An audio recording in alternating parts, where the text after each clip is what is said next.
Bonjour à tous, j'espère que vous allez bien. On est ravis de vous accueillir aujourd'hui avec et Angélique et Julie que je vais présenter juste après.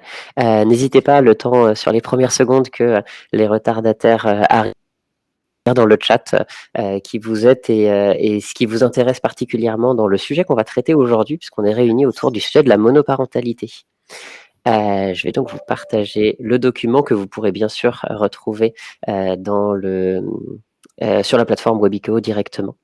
Et donc, sur la question de l'employabilité et de ce que peuvent faire les entreprises au sujet de cette situation de parents qui assument seuls la responsabilité familiale.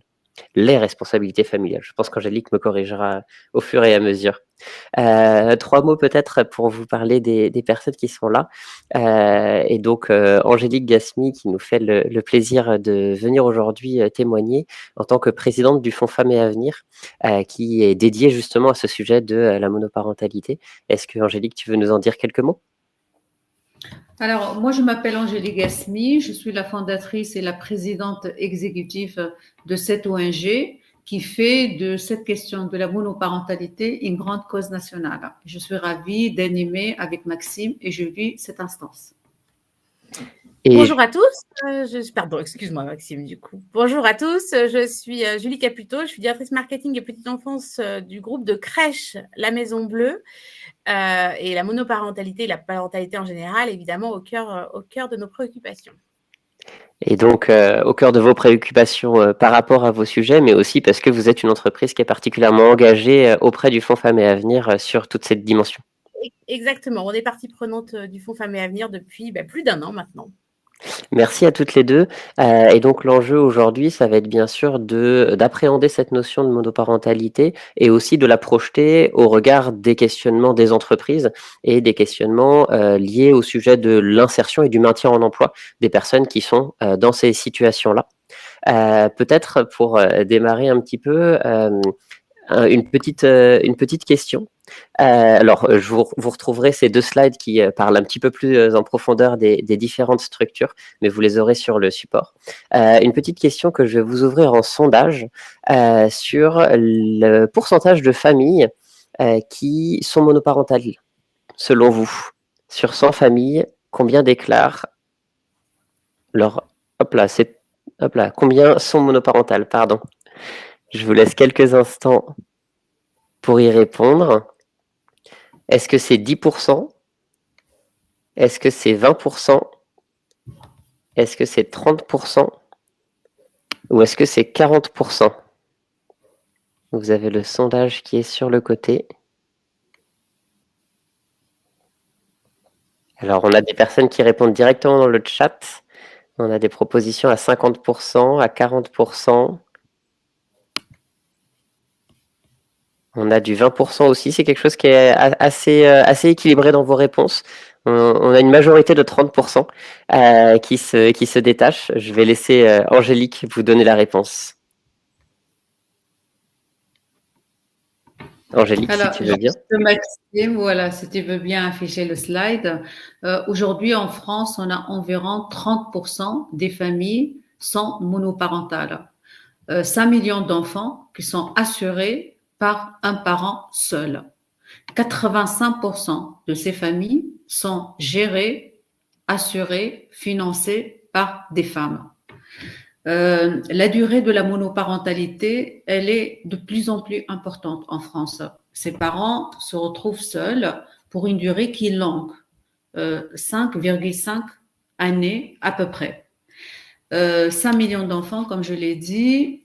Cette monoparentalité, malheureusement, aujourd'hui, elle concerne tout le monde, toutes les classes sociales, et elle impacte toutes les classes sociales. Elle impacte toutes les classes sociales et malheureusement, elle engendre le basculement dans la précarité psychologique et financière pour toutes les catégories sociales. Pourquoi elle engendre cette précarisation? Parce que vous l'avez remarqué, c'est à cause de ces inégalités historiques qui perdurent suite à une séparation. 85% des femmes assurent la responsabilité familiale, sachant que 70% des femmes sont actives, occupent un emploi. toutes les catégories sociales sont concernées. On le sait très bien, une responsabilité familiale dans un contexte où l'enfant il est affecté par les séparations, c'est très difficile pour les femmes. Un contexte particulier, sans prise en compte de cette monoparentalité, malheureusement, il y a ce basculement. Et aujourd'hui, s'il y a ce basculement généralisé, parce qu'il n'y a pas de prise en compte de monoparentalité. Je continue les chiffres, on le voit, la fragilité ou la vulnérabilité de ce public famille monoparentale. Lorsqu'on est famille en couple, le taux de pauvreté en France est uniquement de 6%. Lorsqu'on est famille monoparentale, il est de 20%.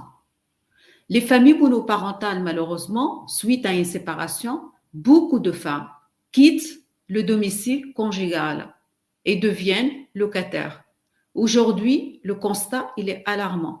Il y a 25% uniquement des femmes qui sont à la tête d'une famille monoparentale sont propriétaires. La majorité, ce sont locataires. Et on sait très bien que le logement, c'est un élément fondamental. En plus, il y a des difficultés d'accès. On va revenir sur les difficultés. Aujourd'hui, lorsqu'on prend les chiffres par rapport au surendettement, c'est un indicateur significatif. Lorsqu'on voit hommes et femmes, puisque le sujet, c'est un sujet, comme je l'ai dit au début, c'est un sujet d'inégalité historique qui perdure et qui sont renforcées malheureusement suite à une séparation. Le taux de surendettement est de 29% chez les femmes. Il est uniquement de 4% chez les hommes. Les enfants des familles monoparentales, 41% de 5 millions d'enfants ont déjà basculé dans la pauvreté financière. Lorsque les enfants sont chez les femmes, avec les mères seules, le taux de pauvreté est de 46%. La moyenne, c'est 41%. Chez les femmes, 46%. On voit que malheureusement, le tableau, il est alarmant. Le tableau, il est alarmant pourquoi? Parce qu'il n'y a pas de politique nationale de lutte contre la précarité de ces familles suite à une séparation. Et parce que tout simplement, il faut le dire, notre système social en France, il est conçu sur un modèle qui n'est plus adapté à notre société. Tous les dispositifs d'aide sont conçus il y a 50 ans sur le modèle de la femme qui reste à la maison, qui s'occupe des enfants, et de l'homme qui travaille. Sauf, depuis 50 ans, la situation, elle a changé. Et malheureusement, avec ces divorces qui explosent, les femmes sont renvoyées, d'ailleurs, volontairement ou involontairement, à leur rôle de mère. Et lorsqu'elles occupent cette fonction de mère dans un contexte difficile, on le sait, les divorces, beaucoup de violences psychologiques pour les enfants, pour les parents de deux sexes, malheureusement, dans des institutions qui ne sont pas informées ou qui ne prennent pas en compte cet élément, qu'est-ce qui se passe? Il y a un décrochage des postes à responsabilité, décrochage du temps complet et décrochage de l'emploi. Dans 75% des parents qui ont décroché l'emploi, malheureusement, c'est la précarité financière. Et il y a un élément important aussi, un chiffre que je souhaite partager avec vous, c'est que malheureusement, la monoparentalité aujourd'hui, elle est produite principalement par les séparations. Et en fait, les séparations se produisent à l'âge de 42 ans, la moyenne. 42 ans, c'est l'âge fragile pour les parents actifs. Parce que s'ils quittent l'emploi, le retour vers l'emploi est très compliqué, dire impossible. Voilà, je m'arrête là à ce contexte qui est difficile. Merci beaucoup Angélique pour cette première lecture générale sur les situations de monoparentalité. Pour basculer un petit peu l'angle au regard de l'emploi, au regard de l'entreprise. Et puis, bien sûr, ensuite, on aura une vraie partie dédiée à concrètement ce que l'entreprise peut faire, ce dont elle peut se saisir. Pour basculer un petit peu entre les deux, ce que je vous propose, c'est un deuxième petit sondage. Selon vous, sur 100 personnes, combien déclarent leur monoparentalité à leur employeur? J'ouvre également un petit sondage que vous pouvez retrouver sur le côté. Et n'hésitez pas au fur et à mesure des éléments, notamment que Angélique va apporter, mais Julie nous donnera aussi des éléments concrets au fur et à mesure. N'hésitez pas à poser vos questions dans le chat, ça permet de les garder en tête pour qu'on puisse y répondre soit en direct, soit à la fin du webinaire. Et donc, on commence à avoir des retours. On est entre 30, 40 et 50% pour l'instant sur les réponses qu'on a. Quelque chose qui est assez équilibré, donc il n'y a rien qui se dessine comme tendance. Angélique, si tu veux bien du coup nous éclairer sur le sujet. Alors, on continue au niveau slide, c'est ça? Ouais. Combien de personnes sur 100, combien déclarent leur monoparentalité à leur employeur avec le chiffre de 40% qui se retrouvent là? Alors, aujourd'hui, si le constat, le tableau que j'ai partagé avec vous est dramatique, c'est parce que effectivement le sujet, il reste tabou. On est dans une société où on n'a pas appris, en tout cas les actifs, tout le monde, encore plus les actifs. Plus on monte au niveau de la catégorie sociale, plus ça devient tabou. On n'ose pas parler de divorce, on n'ose pas parler de déclassement, on n'ose pas parler de nos difficultés. Aussi, comme je l'ai dit tout à l'heure, dans toutes les organisations politiques où il y a la décision, les organisations politiques ou organisations économiques, on n'a pas pris conscience parce qu'on n'est pas sensibilisé de l'ampleur de ce phénomène, de l'explosion de ce phénomène. On n'est pas sensibilisé aux enjeux de la monoparentalité et l'état actuel de ces familles. Et il faut dire que la politique publique, elle n'a pas évolué, comme je l'ai dit. Le système, il est toujours un système qui date depuis 50 ans. Et c'est ça qui fait que c'est difficile de sortir les gens de l'isolement. On l'exprime pas, même si on commence aujourd'hui, suite au travail qu'on a mené dans le cadre du Fonds Famille à venir, mais aussi le travail de différentes associations qui existent. Aujourd'hui, on demande clairement de créer un statut de famille monoparentale. On a réussi à sortir ce sujet parce que c'est un sujet qui fait mal et qui concerne tout le monde. Et on ne peut plus rester observateur de ce sujet. Lorsqu'on voit les chiffres, on voit qu'il y a un pourcentage important des salariés qui vont déclarer leur situation auprès de leur RH. Mais ce qu'on constate aussi, c'est que ces personnes qui déclarent, ce sont souvent, il ne s'agit pas des cadres. En fait, les actifs cadres dirigeants, vont avoir plus de tabous sur le sujet parce qu'ils vont avoir peur de perdre la promotion ou de perdre leur emploi parce qu'il y a des enjeux importants. Mais on commence quand même, on voit qu'il y a une demande réelle pour une prise en compte de cette situation dans l'entreprise. Lorsqu'on interroge, on a mené un diagnostic auprès de 2600 salariés actifs, toutes catégories sociales, et ce qui a été ressorti, c'est que, comme je l'ai dit, aujourd'hui, il y a une réelle demande de la part de ces personnes, notamment les actifs, de prendre en compte leur situation, même de sortir un statut juridique, on va revenir tout à l'heure, de parents assurant seuls la responsabilité familiale pour qu'on puisse les intégrer dans nos feuilles de route et éviter le décrochage tout court des parents et des enfants. Et en fait, ce qu'ils nous disent, qu'il y a des obstacles pour rester dans l'emploi, pour que je puisse rester dans mon emploi ou évoluer dans ma carrière ou revenir dans l'emploi si je quitte l'emploi. Pourquoi? Il y a 6 facteurs importants. 1, absence de sous-statut qui permet de visibiliser cette problématique parce que le tableau, beaucoup le découvrent.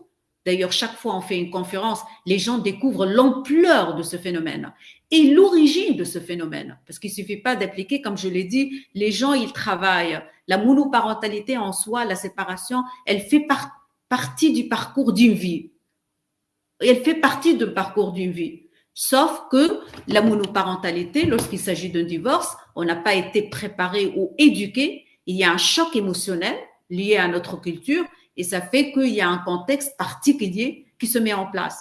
Et si on le traite et si on le prend en compte, ça va peut-être freiner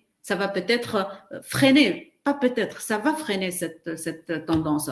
L'absence de ce statut, la prise en compte, je dirais, de ce public vulnérable, la totalité de ce public, quel que soit le revenu, à partir du moment où on confie la mission, la responsabilité, la charge dans un contexte particulier aux femmes, il y a un déséquilibre, il y a effectivement un basculement dans l'appauvrissement psychologico-financier. Le deuxième sujet, qui est un sujet phare, c'est le sujet de conflit entre responsabilité familiale et responsabilité professionnelle. Il y a un conflit, d'où l'intérêt d'avoir ce statut qui permet effectivement aux employeurs de se doter des mesures qui leur permettent de prendre en compte cette situation qui est particulière.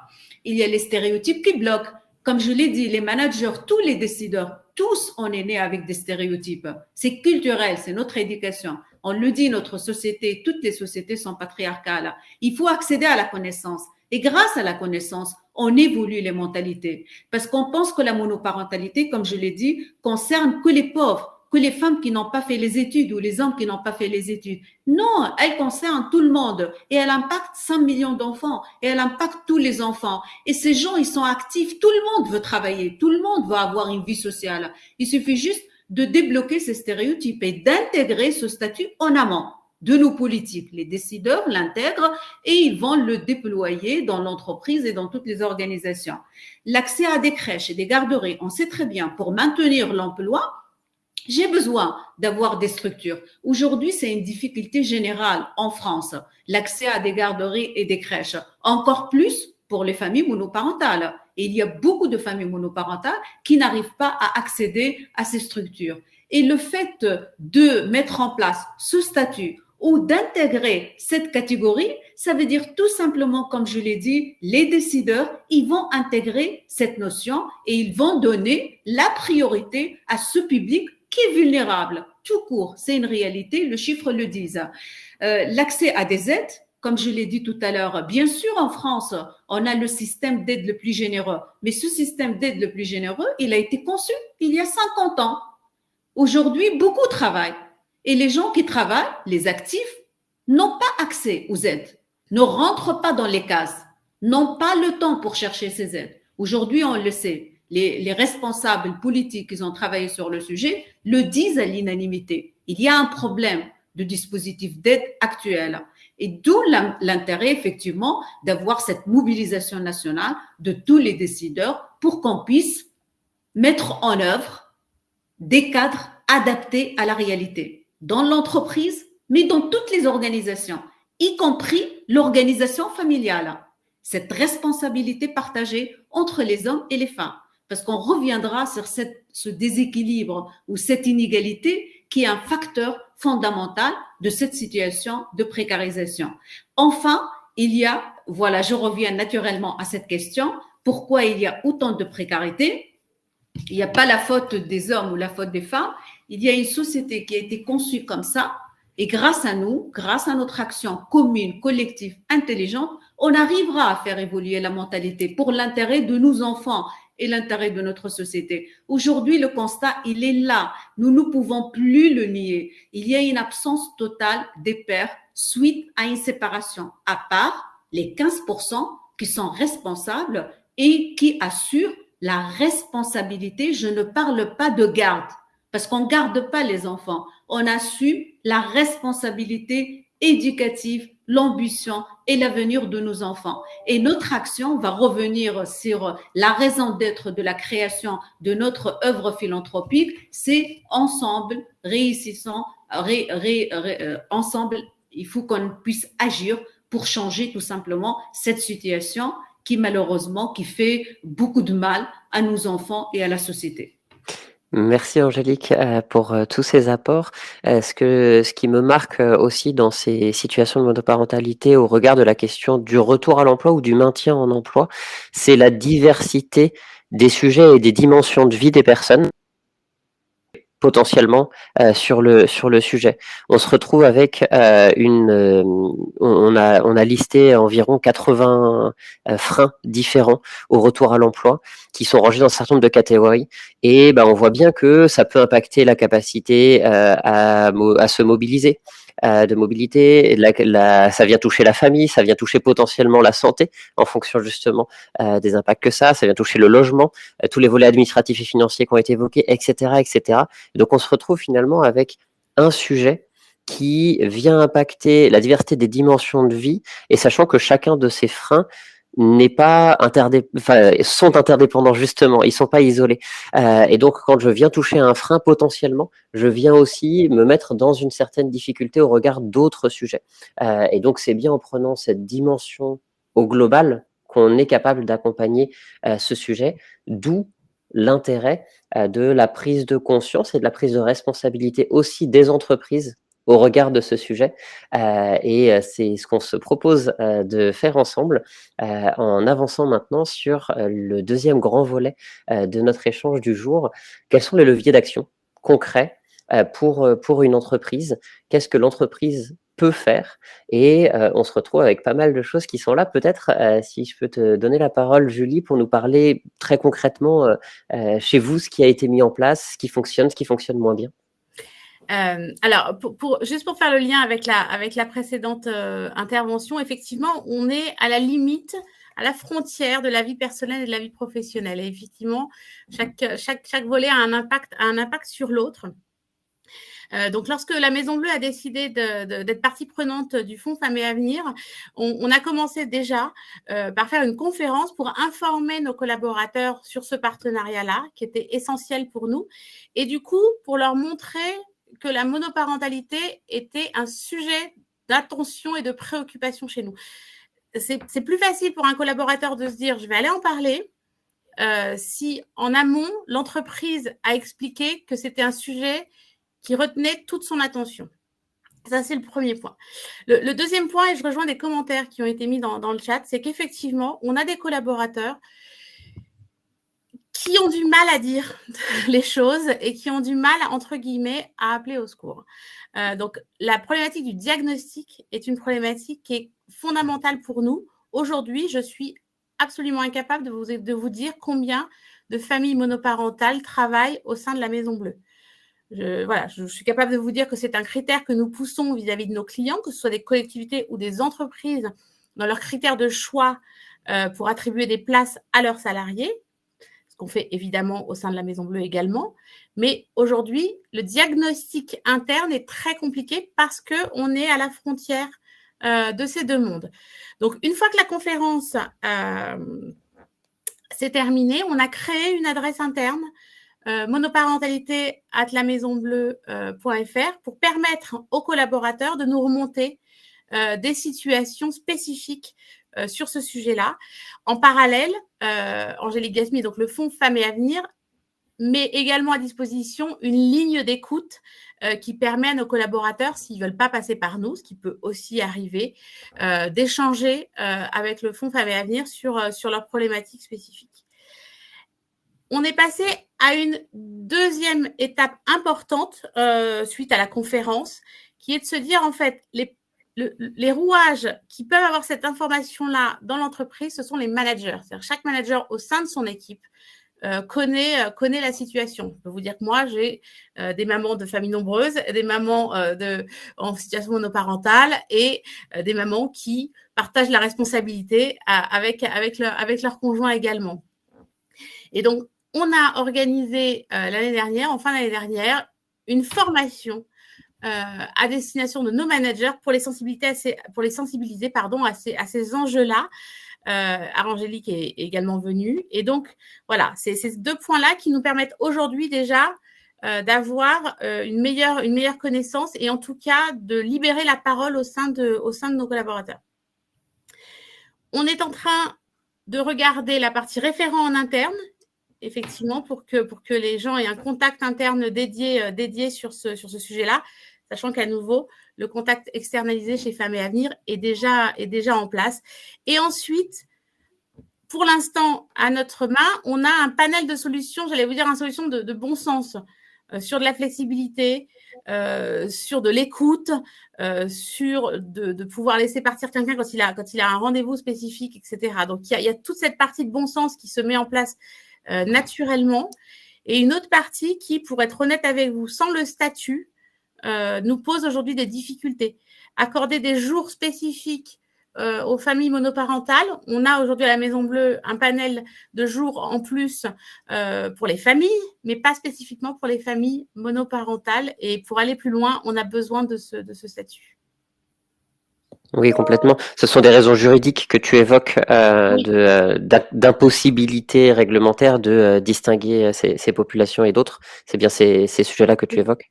Oui, on est très vite, en fait, très vite, on pourrait très vite être taxé de discriminant en voulant, entre guillemets, bien faire. Je vous donne un exemple. Moi, je me suis dit, une famille monoparentale a besoin, un salarié a besoin de jours d'enfants malades en plus. Vous êtes tout seul, les jours qu'on accorde aux familles sont pas doublés en fonction des deux conjoints. Pour faire ça, j'ai besoin d'un statut. Aujourd'hui, je peux pas le faire. Ce qui est très intéressant dans l'ensemble de ces éléments, quand je prends le pas de recul insertion lié à ma structure, c'est que finalement, comme tu le dis, il y a beaucoup de choses qui sont du bon sens et qui en réalité correspondent à une mise en compatibilité, pas que avec les personnes en situation de monoparentalité, mais avec tout un tas de difficultés de vie que les personnes peuvent rencontrer. Et donc peut-être que d'ouvrir ce sujet en travaillant cette question de la monoparentalité, bah, ça peut aussi permettre de s'ouvrir à tout un tas d'autres populations issues des schémas d'insertion potentiellement un peu plus compliqués que pour d'autres. Donc je pense que voilà, ça fait aussi avancer les entreprises de manière générale dans un sens qui avance bien. Peut-être pour te rendre la main, Angélique, nous parler directement de la charte que vous avez construite et qui permet de lister aussi un petit peu un certain nombre de choses et de pas qu'une entreprise peut décider de prendre. Tout à fait. Alors, le fonds de dotation Famille à venir, lorsqu'il a été créé il y a 3 ans, le sujet n'existait pas, il n'a pas pris cette dimension. Aujourd'hui, on parle beaucoup à la télé, les parlementaires se saisissent grâce à ce travail qui a été mené avec bien évidemment le travail de toutes les organisations, notamment ONG, qui sont là pour accompagner les gens qui sont dans la pauvreté. Lorsqu'on l'a créé, on a décidé de travailler sur un cadre de travail, sur une stratégie. Et cette stratégie, c'est mobiliser l'employeur, mais pas que.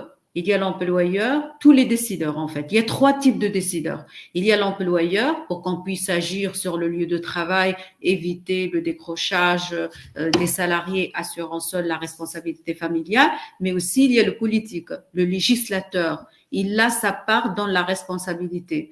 Le législateur, on fait un travail de sensibilisation, vous l'avez compris, d'assurer l'information, la sensibilisation, et on va accompagner ces décideurs par une dynamique collective nationale pour qu'ils puissent se saisir du sujet. Le sujet, il est récent. On vient de démarrer. Et c'est un chantier qui est important. Aujourd'hui, les spécialistes le disent, c'est le premier sujet social et sociétal en France, parce qu'il est à la croisée de plusieurs problématiques et parce que les conséquences qui sont produites suite, parce qu'on a laissé faire, on n'a pas traité la question, elles sont importantes, elles sont lourdes. D'où l'importance d'avoir une ONG, une œuvre philanthropique type Famille à venir qui va porter des programmes nationaux. Et en fait, pour revenir à ce cadre de travail, il y a un cadre de travail qu'on veut partager collectivement. Ce cadre de travail au niveau politique, ce qu'on propose, c'est rédiger des propositions de loi avec la création d'un statut de parent assurant seul la responsabilité familiale. Vous l'avez compris, nous, notre stratégie, c'est une stratégie qui fédère, qui fait évoluer la construction culturelle de notre société et pas une stratégie qui défend une catégorie sur l'autre. On n'est pas là pour parler de mère solo ou de père solo, de parents assurant seul la responsabilité.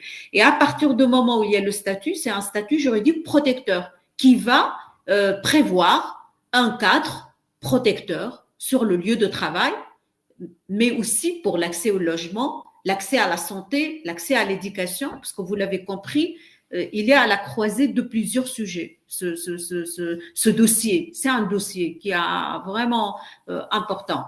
Ça, on a beaucoup avancé et d'ailleurs, le fait d'avoir des parties prenantes, vous avez Julie qui représente une partie prenante, le groupe de crèches, la Maison Bleue, mais pas que, puisqu'il y a d'autres sociétés aussi qui sont choisies lors de la création de ce fonds de dotation pour qu'ils puissent co-construire avec nous. La co-construction, c'est un mot qui est très important pour faire évoluer les choses.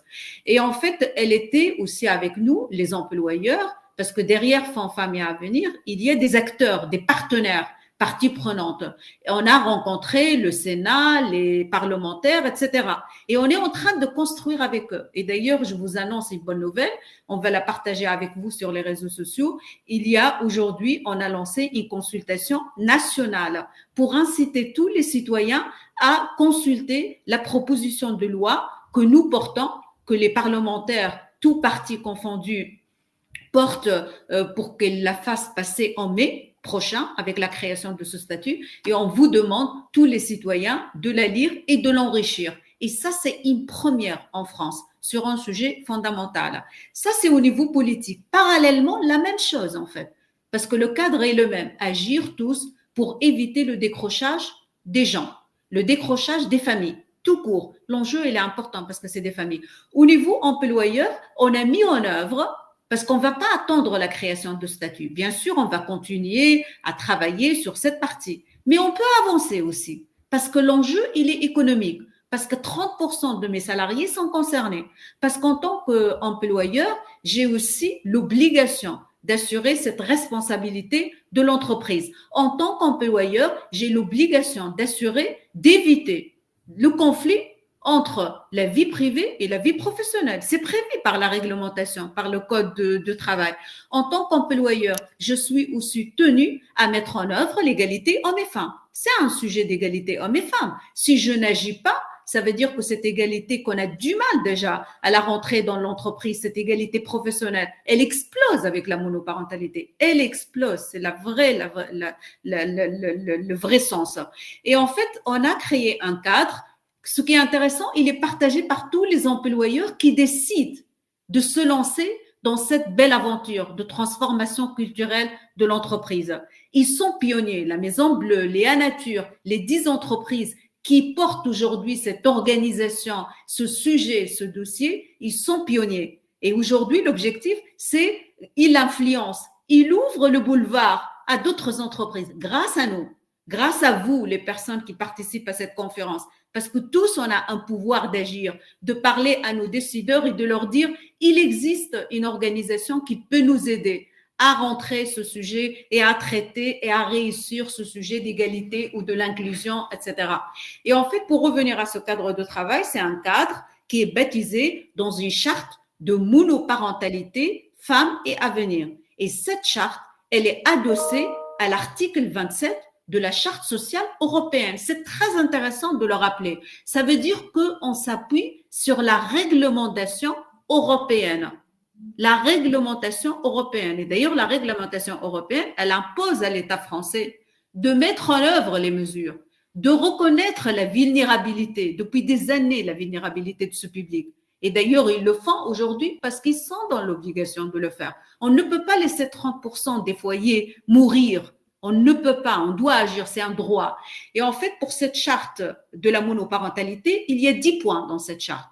Le premier point, c'est que l'employeur, comme il l'a fait la Maison Bleue, je suis attentif, je trouve le sujet intéressant, je m'engage à m'intéresser au sujet. Je m'engage à adhérer et à soutenir la mise en œuvre de ce statut, à soutenir. Et ça veut dire, je m'engage à intégrer la catégorie de la monoparentalité dans ma feuille de route, dans ma stratégie RSE-RH. Et à ce titre, je fais appel à cette organisation Femmes et Avenir pour qu'elle puisse conduire la conférence générale. Et elle est intéressante pour tous les salariés parce qu'elle permet de déconstruire les stéréotypes. Elle permet de mobiliser tout le monde pour assurer cette égalité dans la maison ou à l'extérieur de la maison. Le troisième niveau, Femmes et Avenir, elle va assurer aussi la formation des managers et l'accompagnement. Parce qu'il ne suffit pas d'assurer l'information et la sensibilisation. Les employeurs n'ont pas les compétences en interne pour gérer cette question. D'où l'importance, ils vont la co-construire avec des ressources parapubliques. Parce que Femmes et Avenir, c'est une institution d'intérêt général. Et en fait, ils vont faire cette formation, information, et ils vont mettre en place, c'est ce qu'elle a dit Julie tout à l'heure, toute une méthode de travail qui permet tout simplement de faire évoluer et d'anticiper demain. Demain, ça va être quoi? Aujourd'hui, on le voit. Ça va être les jeunes générations. La jeune génération, elle veut l'équilibre, vie privée, vie professionnelle. La jeune génération, elle refuse le conflit entre la vie privée et la vie professionnelle. Et ça veut dire cette monoparentalité, elle réveille, elle nous ouvre les yeux. C'est une réalité qu'on n'arrive pas à mettre en place. Ces inégalités historiques qui perdurent. Et ça veut dire, je peux même clôturer, je dis, c'est une chance qu'on se réveille, qu'on ouvre les yeux aujourd'hui. Parce que lorsqu'on écoute les organisations mondiales, qu'est-ce qu'elles nous expliquent? Il faut attendre 50 ans pour atteindre l'égalité hommes et femmes. Aujourd'hui, on le voit, grâce à une intelligence collective, grâce à une co-construction publique, privée et citoyens, parce qu'on est des citoyens aussi, on arrive à avoir un retour extraordinaire. Julie le voit, on l'a observé. En l'espace de 1 an, on a bouleversé les choses. Et aujourd'hui, franchement, sur un sujet qui était compliqué politiquement, on n'arrive pas à l'aborder par vie privée, vie professionnelle. Le fait d'avoir une organisation qui est portée par des gens qui ont fait des études, qui ont avancé, nous sommes des talents, nous sommes visionnaires. Il suffit juste qu'on adhère à cette organisation et on ouvre les portes de nos organisations et on arrive à mettre en œuvre des choses extraordinaires. Voilà la méthode, elle est simple, une seule méthode. Et en plus, ce qui est intéressant, c'est un cadre de travail, c'est une méthode partagée. Ça veut dire, c'est quoi une méthode partagée? Ça veut dire que je m'engage, je mets en place les bonnes pratiques et j'influence les autres. C'est ce qu'elle a fait, Julie. C'est ce qu'elle a fait, la Maison Bleue, Léa Nature, etc. Et ça veut dire, ils commencent à mettre en place et l'objectif de inviter d'autres à rejoindre, ils vont appliquer ce que les autres, ils ont expérimenté. L'expérimentation, on va contaminer tout le monde avec les bonnes méthodes. Merci beaucoup, Angélique, pour tous ces éléments et puis effectivement renvoyer vers toute la capitalisation et la structuration que vous avez pu faire en termes de documents qui sont disponibles également. Donc tu as déjà évoqué, et ça nous permet de respecter le timing, les éléments de l'importance de la constitution du statut juridique pour lequel vous cheminez actuellement. Et puis finalement, il y a à la fois s'engager au sein de son entreprise pour son entreprise et ses propres salariés, mais il y a aussi participer quelque part à un collectif d'ambassadeurs qui prennent le rôle que tu évoquais à la fin de ton propos et qui vont aussi chercher d'autres entreprises pour faire en sorte un petit peu que tout ça se diffuse fortement. On arrive à la fin du temps structuré, ce qui va nous permettre de passer aux questions. Je vois qu'il y a déjà une question qui est dans le chat de Martine. Votre intervention est-elle payante, notamment pour une entreprise en gestation? Alors, je prends la parole. Alors, moi, je dirais non, c'est un organisme d'intérêt général. L'objectif, c'est d'avoir des parties prenantes, entreprises, mécènes, citoyens, ambassadeurs. Et bien évidemment, cette organisation, elle vit de la générosité des entreprises et du public. Ça veut dire de la donation. Et d'ailleurs, aujourd'hui, elle a structuré son action grâce à la contribution importante et durable de ses partenaires entreprises. À partir du mois prochain, on va lancer l'appel à générosité des Français. Et chaque euro compte. Et ça veut dire, pour revenir à vous, même si une entreprise, elle est débutante, etc., toujours, c'est du mécénat, en fait.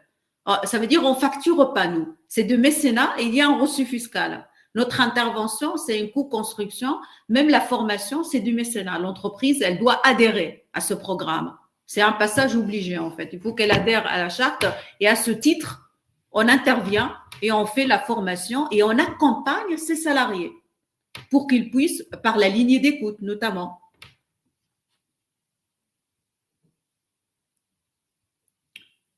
Alors, Julie, Maxime, non, il est parti. On a perdu Maxime. Non, juste pour répondre à la question, c'était une entreprise en gestation, si j'ai bien compris. Effectivement, il y a plusieurs façons de s'engager. Donc, l'objectif, c'est vraiment d'adhérer déjà aux valeurs et aux principes de la charte. Et ensuite, pour le reste, il y a plein de solutions pour contribuer au projet. Je vous entendais, mais vous ne m'entendiez plus. Merci Angélique pour tous ces éléments, effectivement, avec un modèle économique qui fait en sorte que le volet financier ne doit pas être un frein voilà. Toute bonne énergie qui va dans le bon sens doit être valorisée au sein des entreprises. Peut-être une question que j'ai pas forcément vue, mais où moi je me la suis posée, puisque dirigeant aussi une structure employeuse, on a nous-mêmes signé justement cette charte qui intègre des éléments aussi de mesure. Et je pense que c'est un élément qu'on n'a pas forcément évoqué fortement, mais à l'heure actuelle, on en discutait avec Julie récemment, c'est très difficile d'avoir des chiffres sur la réalité des situations et le simple fait de rentrer dans cette démarche permet d'engager les structures à faire remonter un certain nombre d'informations et donc à mieux rendre compte de la réalité de cette situation et potentiellement, dans un second temps, à mieux rendre compte de qu'est-ce que aura pu générer le fait d'avoir mis en place un certain nombre d'actions en termes de maintien en emploi des salariés, en termes de sentiment d'appartenance, de fierté des salariés, peut-être aussi au regard des sujets d'insertion, de plus grande facilité à accueillir des publics et donc ouvrir un éventail plus large de recrues. Voilà, tout un tas de sujets potentiels qu'il conviendra de mesurer. Et donc ça, c'est un des chantiers qui va venir dans le temps au fur et à mesure du processus qui est mis en place. Je n'ai pas vu d'autres questions. Si vous en avez, n'hésitez pas à les mettre. Vous avez également nos coordonnées qui sont dans le support, auquel vous pouvez accéder directement. Et puis, vous pouvez toujours cliquer sur le petit bouton « Recevez nos docs » pour qu'on puisse vous envoyer les éléments. Merci beaucoup d'avoir suivi ce temps. Si vous avez des questions qui vous viennent a posteriori, n'hésitez pas à utiliser nos contacts en ce sens. Merci Julie, merci Angélique pour ce temps. Ah, on a une petite question juste en dernière minute. Pourrait-on avoir des précisions sur les formations en entreprise? Alors, pour la formation en entreprise, il suffit juste de prendre contact avec moi et je vous explique les modalités qui sont faciles à mettre en place et je serai heureuse de venir informer, assurer la formation de vos managers.